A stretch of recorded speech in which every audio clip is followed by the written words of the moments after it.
Welcome to episode 3, Liberal and Conservative Christians. I'm your host, Mick Larson, producer and director of the documentary series, What Would Jesus Do on Election Day? This episode takes a look at how and why Christians split into two different versions of Christianity, liberal and conservative.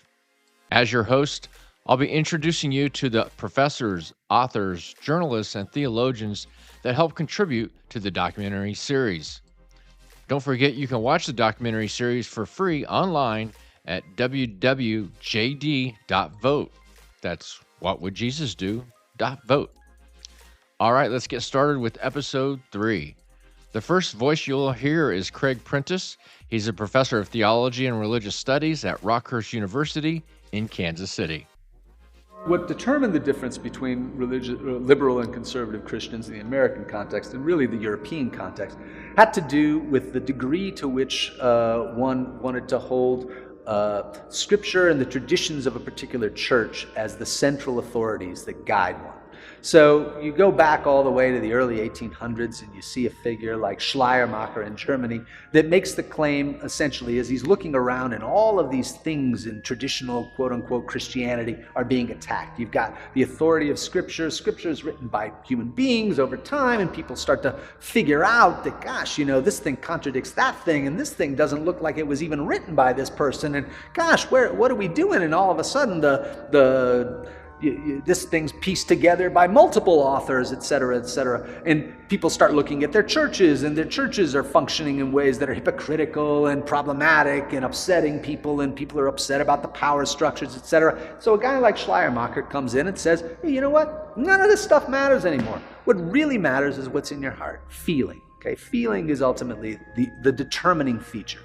Now, that idea that feeling is the determining feature really becomes sort of the key element of what becomes theological liberalism. The idea that you measure yourself, the truth, against your own experience, against your own way of making sense of the world.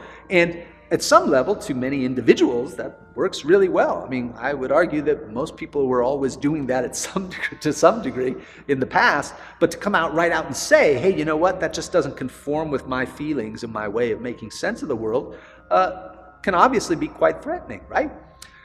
Theological conservatives were those people who pushed back on that idea, saying, look, if it's really just about how you feel, then what difference does any of this, why are you even calling yourself a Christian? Why call yourself a Christian and claim that you still bother to read the Bible and even go to a church if really all that matters is what's in your heart, and this structure and these institutions and these texts are secondary to all of that, and they're all just window dressing. I would caution that conservative Christians also are, at some level, making sense of their traditions based on things that align with their own feelings too. We talk about fundamentalists believing only in the Bible, but of course the Bible says different things, and at some point I'm forced to privilege this thing over that thing. I'm making choices somewhere along the line, and the choices that I make are probably not made just because I've reasoned them and parse them out in a particular way. Those choices are going to really reflect probably your cultural background, your social interests, the people you spend time with, your status in a particular social order. All of those things are going to be shaping the way those choices get made. But ultimately, everybody's engaged in that kind of a process. Second up is Mugambi Jue. He's an assistant professor, McGill Faculty of Law. He's also author of the book, Exceptional America: What Divides America from the World and from Each Other. Yes, religious beliefs are foundational beliefs that tend to shape how an entire person's worldview operates. And Americans are much more religious on average than other Westerners. And also, America, as the only Western democracy, was a huge share of Christian fundamentalists, people who believe that the Bible is literally true. So looking at data, between a third to 40% of Americans are creationists. We think that the theory of evolution is nonsense, and that the world was created essentially as in Genesis. And people who hold these views also tend to have very hardline positions or questions like abortion, contraception, gay rights, and also it fosters a kind of absolutism that extends to other areas, such as economics. The notion that big government is oppressing American society is widely accepted among Christian ultra-traditionalists because the black and white approach that they have to religion also extends to other areas like economics. Next is religion journalist and columnist Bill Timaeus. He's the author of the book, The Value of Doubt. Jesus lived by story. Jesus told stories to invite us into thinking about them. Today, I think we are required, we really have no choice but to live by metaphor, by allegory, by myth. When you become a biblical literalist, when you become a fundamentalist, you throw off the opportunity to see broader truths. Up next is Jimmy Itzak. He's the former director of church life at Second Presbyterian in Kansas City, Missouri. We actually discard and dismiss and give permission to certain scriptures to evolve all the time about women in leadership or about slavery.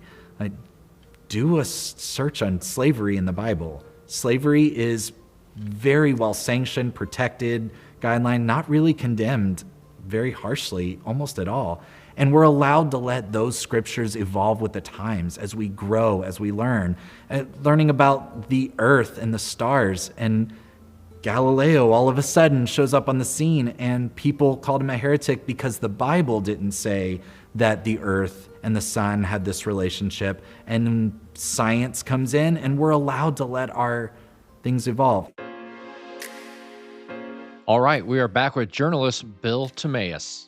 If you live only by rigid creeds, you're going to miss the beauty of the world, the art of the world, the opportunities for discussion about the metaphorical ways that life proceeds. And I really think that the last thing Jesus would be is a Christian fundamentalist.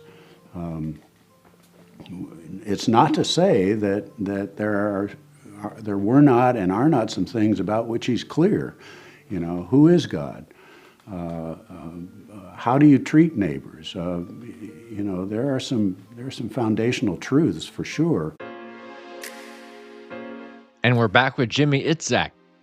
There's a lot of central messages that he has, and I think it's where you came from and how you were raised to determine which of the words that we have are the ones that are most inspiring to you. The truth is that either Jesus' life or his death is going to be more important to you. And depending on which one you choose to find more inspirational will determine how you live your life, how you vote, how you treat other people, the things that are important to you and what you pass on. And for me, that's become a defining difference in my personal theology.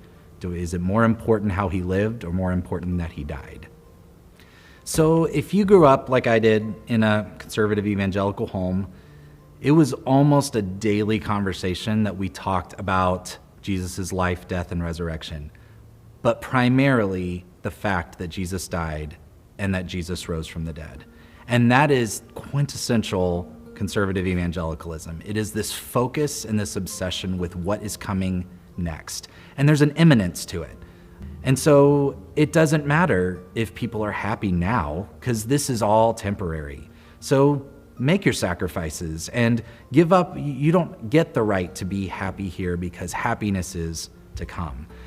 So if you really hold on to that idea of Jesus' death and resurrection is more important, then life is very temporary here. And people can hang on a little bit longer in whatever state that they're in, and God's gonna come back, and one day there will be no more tears and no more anger, no more pain, and we're all gonna live as one big happy family, assuming that God chose you to be a part of that family.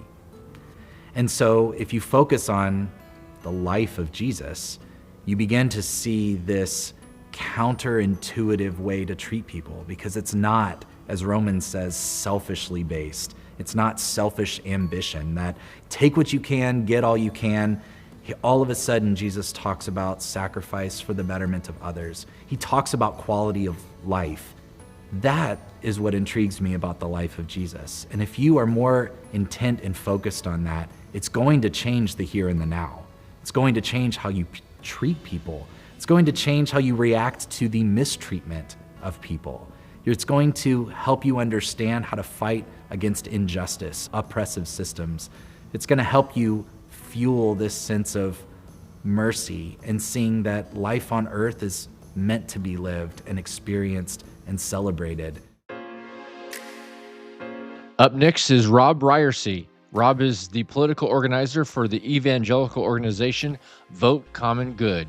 He's also the author of the book Running for Our Lives, a story of faith, politics, and the common good. How am I living my life now?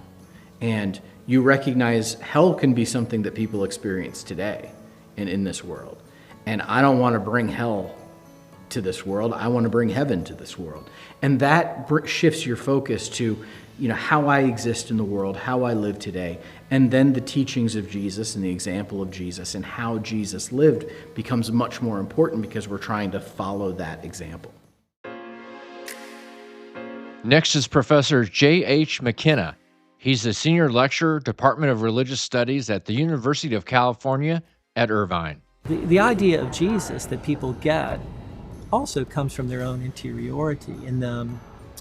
And so you have a real case of the tail wagging the dog, right? So it's not that people are going to Jesus and trying to seek their politics from Jesus or from the scriptures. They have their politics, and they're going to the scripture to cull the passages they think affirm their politics.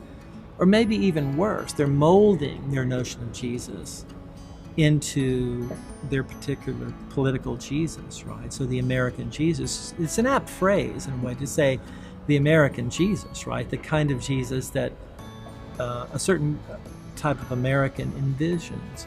But the thing is I think that there's a moment of caution here that we have to realize too. There are the more moderate Christians and the liberal Christians who have kind of a softer image of Jesus. It too is a projection, probably, right? From their own particular interiority, right?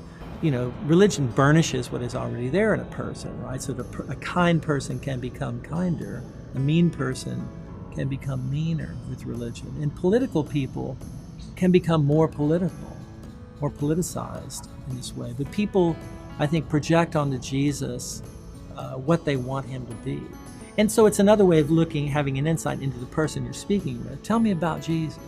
And then they talk, and then you're thinking, I'm learning a lot about this person and maybe very little about Jesus, this sort of thing.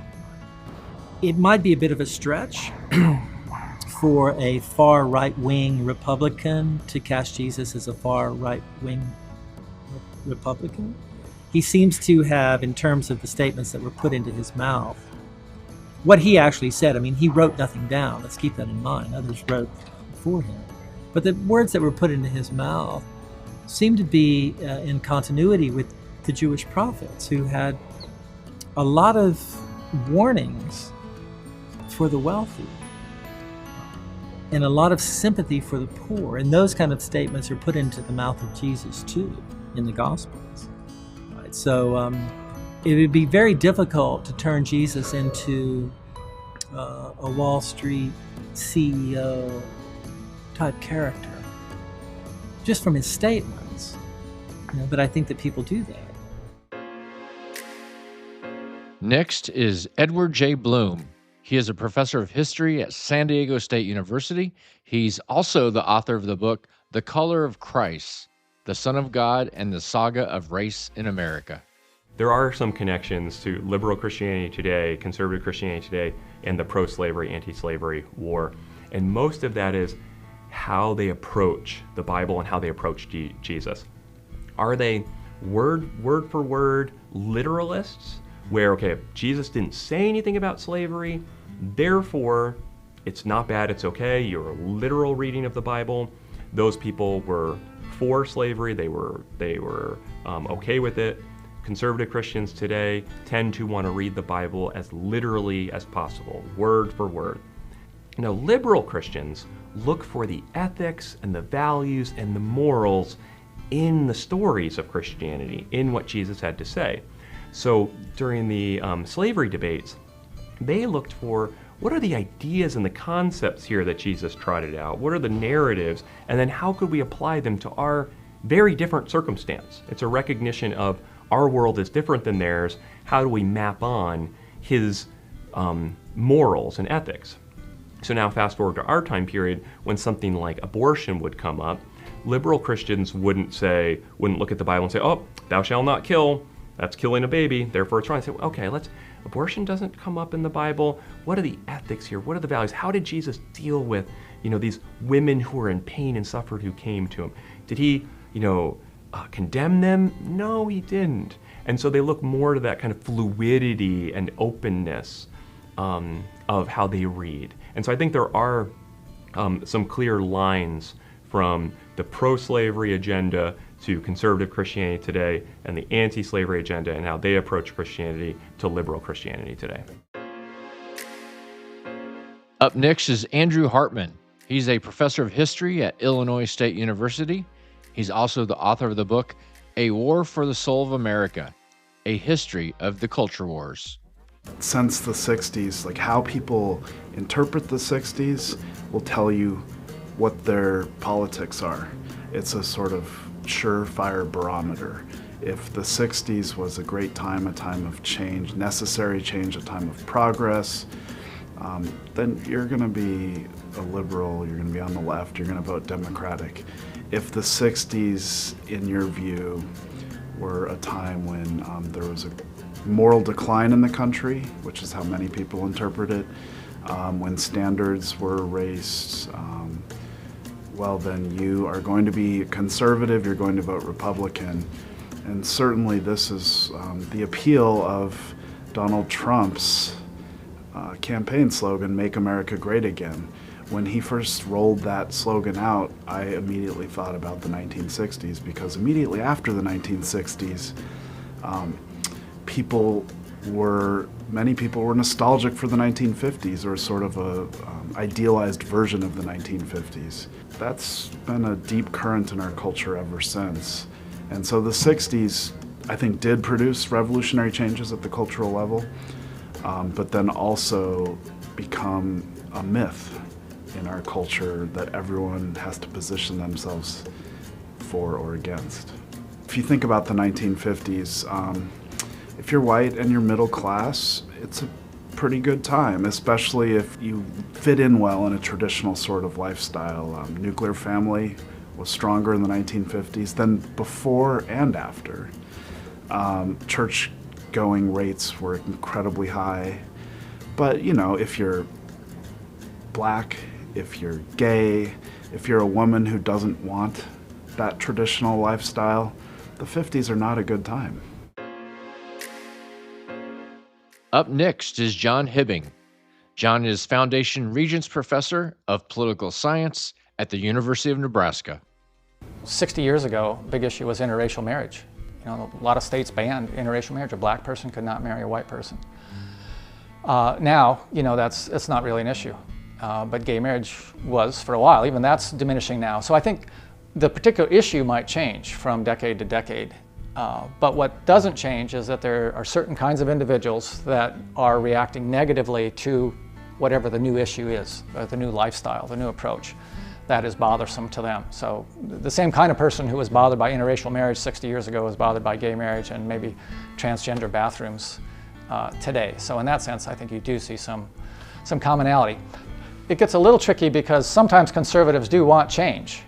But if you think about it, they usually want change of a nature that they believe will bring us back to kind of the legitimate role of things in society.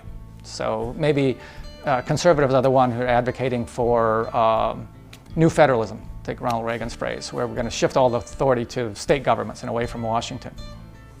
Or we're going to change the tax code. So it's not that conservatives don't want change, but they usually want change to bring it back to the way they thought it was long ago. I mean, before 1916, we didn't have an income tax in the United States. So there's some things that they would say, we need change to go back to the traditional way of doing things. And so I think you have to, again, maybe step back from those issues of the day which confuse people and try to understand what's kind of the bedrock dilemma that's at play here. And it's usually whether you want security and tradition or not. Because a lot of liberals, that's not a big issue to them. They don't know why conservatives are so threatened all the time. They don't see why they have concerns.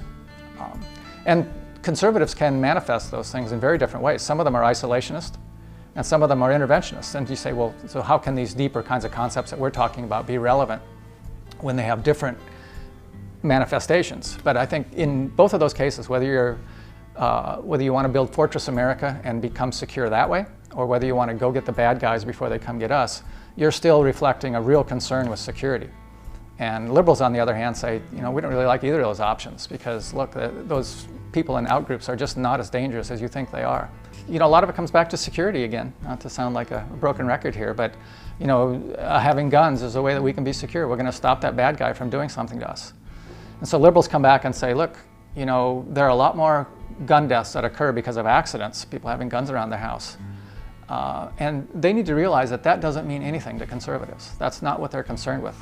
The statistics are not the key thing there so much as this vision that they have of I'm not going to be able to protect me and my family because that person has a bigger weapon than I do. And that to them is a deal breaker. And so I think, a lot of liberals don't understand that, but they just have to recognize that this desire for security and to be able to protect you and your loved ones is something that resonates with them in a way that most liberals simply can't understand. We are back with political organizer Rob Briersee. Objectivity is something that doesn't exist. Everybody has biases. Everybody has a perspective and a background, and we can't escape it. And so we find what we're looking for in the stories we read. And so I think Christians interpret the Bible differently because we're all subjective. We all have biases. We all have perspectives. And I think this idea that, well, I'm going to find like the one absolute truth. I'm going to do this in an objective way. The people who think that actually are the most blinded. The way to overcome your bias is to admit that you have it. The way to recognize, I might be shading this and reading this through rose-colored glasses that I want to read it through, is to recognize that you're wearing them. The person who's oblivious to them is never going to recognize that, like, there are other perspectives. So I actually don't see it as a problem that people interpret the Bible differently.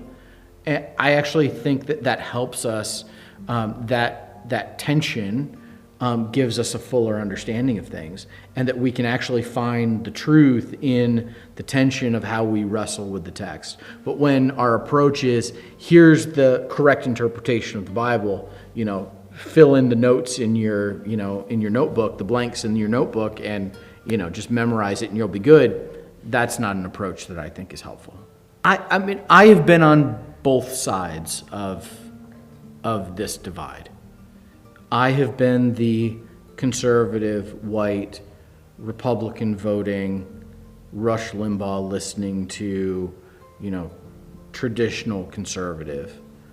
For me, that journey from one side to the other came about as I had a total transformation of my faith. That deconstruction that I went through radically altered not just how I read the Bible, but how I interact with people, how I exist in the world, how I vote, all of those things. It all was interconnected. And like a web, you start pulling at one thread, and all of these other threads are connected and coming too. And so as I began to read the Bible in a much more broad and generous way, I think I became much more open and generous in how I deal with people as well. Next up is history professor Andrew Hartman. The purpose of the culture wars, or the reason for them, is that we in the United States have always had this debate about what it means to be an American. I think this is the only thing that really ties us together, is that we're all willing to have that debate. And after the 1960s, that debate got incredibly heated because our answers to it were so different. And the people who voted for Donald Trump and the people who continue to support him, they have a very particular answer that many other Americans don't recognize as their country. Some of us recognize the country as being multicultural, as being moving towards having more feminist values, as being much more aligned with a sort of global community that wants to cooperate on issues of major importance like climate change. But there's many, many Americans who don't see that as being the definitive way to think about our country. Our last voice in this episode is Samuel Abrams, professor of politics at Sarah Lawrence College. He's also the author of the book Culture War: Myth of a Polarized America. So much of human history, not to mention American history, can be shaped around the question of what tribe are you part of? What group do you deeply, deeply identify with? And how do you react accordingly? And the weird thing about tribalism is that it often supersedes other concerns, other issues. Tribalism and the dominant narrative of, well, it's us, this is important to us, can often trump, no pun intended, issues of economics, issues of family, issues of morality, because it becomes something that's just core, guttural within you. And it's just a very powerful organizing and mobilizing force. We certainly see it today in America and American politics, and we've seen it throughout human history.